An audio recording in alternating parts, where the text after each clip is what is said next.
दोस्तों अभी हमने आपको खबर दिखाई थी कि किस तरह के हालात बन गए। ईरान में जो प्रदर्शन शुरू हुए थे उसे देखते हुए तो लग ही रहा था कि क्या वाकई तख्ता पलट हो जाएगा, क्या वाकई खामनेई साहब को ईरान छोड़ना पड़ेगा।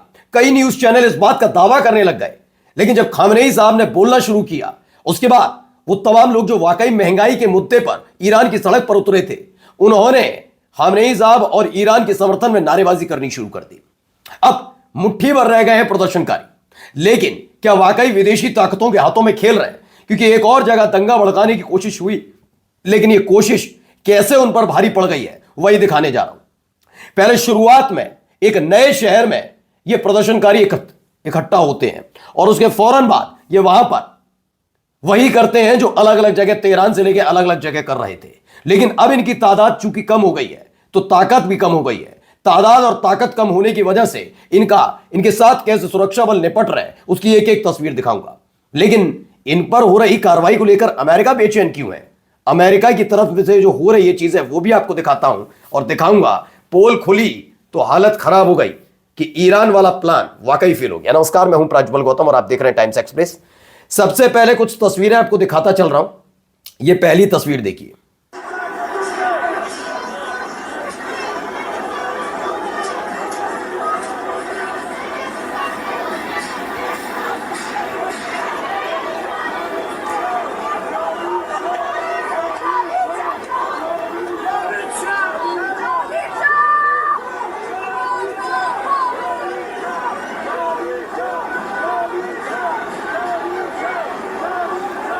खास बात क्या है इसकी जानते हैं? इस पूरे प्रदर्शन की सबसे खास बात यह है कि जितने प्रदर्शनकारी उग्र होकर नारेबाजी कर रहे हैं अपने देश की सरकार और देश के खिलाफ, उन्होंने चेहरा नहीं दिखाया, मुंह पर मास्क लगा रखा है। यानी मास्क लगाकर यह प्रदर्शन किया जा रहा है जिससे माहौल बना रहे। यह आपको दिखाने की कोशिश कर रहा हूं। देखिए क्या हालत है कि मास्क लगाकर प्रदर्शन कर रहे हैं, मास्क हटाकर प्रदर्शन नहीं किया गया।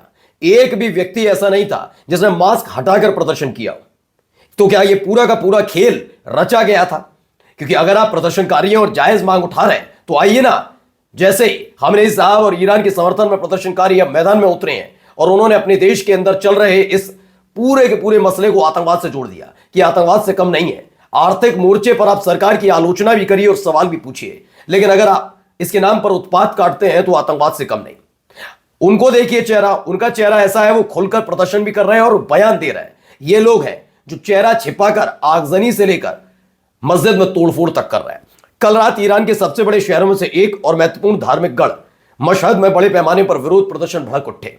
शिया सिंबल्स को खास निशाना बनाया गया, जिससे साबित होता है कि कई जगह अब आर्थिक मांगे आदि मुद्दे नहीं रह गए हैं।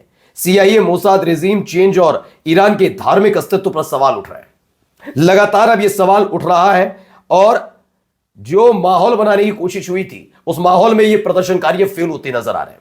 मैं शुरुआत में खुद कहता हूं कि हां, वाकई एक वक्त में लगने लगा था कि ईरान में क्या तख्ता पलट होने जा रहा है, क्या मौजूदा सरकार और खामनेई साहब ईरान छोड़कर चले जाएंगे। लेकिन अब ऐसा होता नजर नहीं आ रहा। ईरान की जनता ने ही उन प्रदर्शनकारियों का न केवल साथ छोड़ा, बल्कि अब वो ऐसे प्रदर्शनकारियों के खिलाफ खड़े हो गए हैं जो ईरान में आगजनी और पथराव और उपद्रव करने में जुटे हैं। अगली खबर देखिए, यहां पर भी क्या हो रहा है जरा देखिए, कैसे आगजनी की जा रही है, तमाम चीजें देखिए।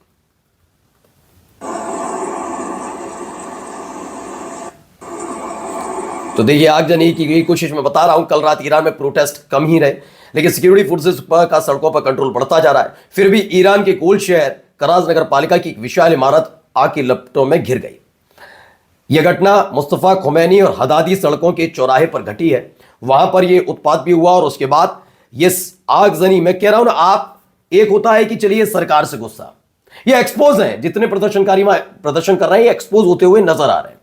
दो तीन मुद्दे मैंने स्पष्ट उठाए और उन मुद्दों का जवाब अब दे जाए कोई भी देश में हो। एक तो अपने देश के झंडों को नहीं जलाएगा। देश का झंडा कौन जला सकता है? जिसे इस देश से नफरत हो। ईरान के झंडे से किसे नफरत हो सकती है? ईरानियों को। किससे हो सकती है समझ गए आप, पहला। दूसरा, जिस ईरान पर प्रतिबंध लगाते रहे उस ईरान की चिंता अचानक से उन ईरान के नागरिकों की चिंता और खासकर प्रदर्शनकारियों की चिंता अमेरिका को क्यों सताने लगी? क्यों ट्रंप धमकी देने पर उतारू हो गए? दूसरा सवाल। तीसरा मेरा सबसे बड़ा सवाल यह है कि अगर महंगाई ही मुद्दा था तो महंगाई भत्ता देने के बावजूद ये लोग मान क्यों नहीं रहे? और चौथा सबसे महत्वपूर्ण ये कि अगर ये वाकई सरकार से गुस्सा थे तो मस्जिद टारगेट क्यों, मस्जिदों में घुसकर तोड़फोड़ क्यों की जा रही है? तो क्या ये वाकई ईरान की जनता ही है या फिर एक किसी और के हाथ में खेलकर परगलाकर इनको उतार दिया गया? आइए अगली खबर देखिए। इसमें भी एक प्रदर्शन हुआ, पूरा दिखाया गया क्या क्या हो रहा है वहां पर। ये देखते चलिए, गाड़ी में तोड़फोड़, तमाम जगह तोड़फोड़ की तस्वीरें, आगजनी तक की तस्वीरें निकलकर सामने आती हैं। ये देखिए हर तरफ देखिए हालात वही बनते नजर आ रहे हैं, आग ही आग नजर आती है। IRIB की न्यूज की खबर है, इसमें बताया गया है IRGC ने ईरान के विद्रोह, फर्जी ईरान रिवॉल्यूशन को सख्ती से कुचल दिया, असल प्रदर्शनकारियों की मांग पूरी हो गई। देखिए मैंने कहा था ना, आज से 3 दिन पहले ही जो दाव ईरान की सरकार की तरफ से चला, उसने उन्हें फिल्टर कर दिया कि क्या वाकई ये महंगाई के खिलाफ उतरी हुई ईरान की जनता है या इनके बीच छिपे हुए हैं कुछ देश विरोधी तत्व जो दूसरे देशों, खासकर CIA, मोसाद यानी कि अमेरिका और इजराइल की शय पर ये सब कर रहे हैं। अब ये खुलकर सामने आ गया। इसमें ये पता लगा कि जैसे उन्होंने कहा कि महंगाई भत्ता देंगे, तो मैं कह रहा हूं कि अगर 100 भी प्रदर्शनकारी थे तो उसमें 60 वापस लौट गए, बचे 40। उसमें से भी तब कम हो गए जब ईरान के राष्ट्रपति ने बयान दिया। और खामेनेई साहब के बाद तो इनकी तादाद और कम हो गई, 20 से 25% प्रदर्शनकारी बचे। चूंकि भारी तादाद में है तो जहां ये मन कर रहे हैं वहां पर आगजनी और उपद्रव कर रहे हैं, उत्पात कर रहे हैं। लेकिन खबर यह भी निकल कर आई है जहां लगातार इनके खिलाफ कार्रवाई भी हो रही है। देखिए लिखा है, मोसाद CIA के हजारों गुर्गों जिन्होंने तेहरान पर हमला किया, मस्जिदें जलाई और दर्जनों लोगों को मार डाला, को ढूंढ ढूंढकर अब साफ कर दिया गया है। यह खबर भी निकलकर सामने आई है। चलिए अगली खबर जो जाते आते मैं आपको दिखा दूं। यह एक महत्वपूर्ण वीडियो, जरा गौर से देखिएगा। इसमें साउंड नहीं है लेकिन गोलीबारी हो रही है, आपको नजर आ रहा होगा। ताबड़तोड़ फायरिंग की तस्वीरें भी निकलकर सामने आई है। ताबड़तोड़ फायरिंग हो रही है भाई, देखिए ताबड़तोड़ फायरिंग करके ये कौन लोग हैं जो फायरिंग कर रहे हैं? अब आप अंदाजा लगाइए, अगर आप प्रदर्शनकारी हैं तो प्रदर्शनकारियों के साथ क्या होता है। वो प्रदर्शन करते हैं, बैनर पोस्टर होता है ना।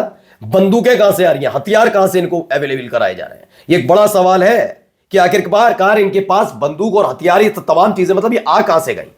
और इन्हीं लोगों के प्रति जो फायरिंग कर रहे हैं ईरान में, इनके प्रति इतने ज्यादा मोहब्बत क्यों लुटा रहे हैं डोनाल्ड ट्रंप? ये 2-3 ही चीजें हैं जो एक दूसरे से ज्वाइंट करती हैं कि हालात क्या बन रहे हैं। एक दूसरे के खिलाफ भड़काने के अलावा कोई काम हुआ नहीं, और यहीं पर ईरान में जो प्लान सेट किया गया था वो फेल होता हुआ नजर आया। देखिए लिखा गया है, कल रात पश्चिम ईरान करमान शाह में IRGS के साथ हुई झड़पों में भारी हथियारों से लैस एक कुर्द आतंकवादी गिरोह शामिल था। दक्षिण पूर्वी ईरान में बलूचिस्तान के बॉर्डर पर भी झड़पें हुई हैं। अमेरिका इजराइल ने अपने सारे आतंकवादी गुटों को सक्रिय कर दिया। एक खबर है, उन तक हथियार पहुंचाया जा रहा है। इजराइल सीधा तो है नहीं, आपको याद ही होगा जब IDF को खदेड़ रही थी हमास, तब गजा के अंदर ही एक मिलिटेंट ग्रुप खड़ा कर दिया गया था फिलिस्तीनियों का ही, और उनको कहा गया कि आपको हम जमीन देंगे, बस आप एक बार गजा से हमास हटा दीजिए। वो कर नहीं पाए अब तक, वो बात अलग है, लेकिन इस काम में बहुत तेज है इजराइल, करने की कोशिश करता है, लेकिन ये इस बार उल्टा पड़ गया। नमस्कार।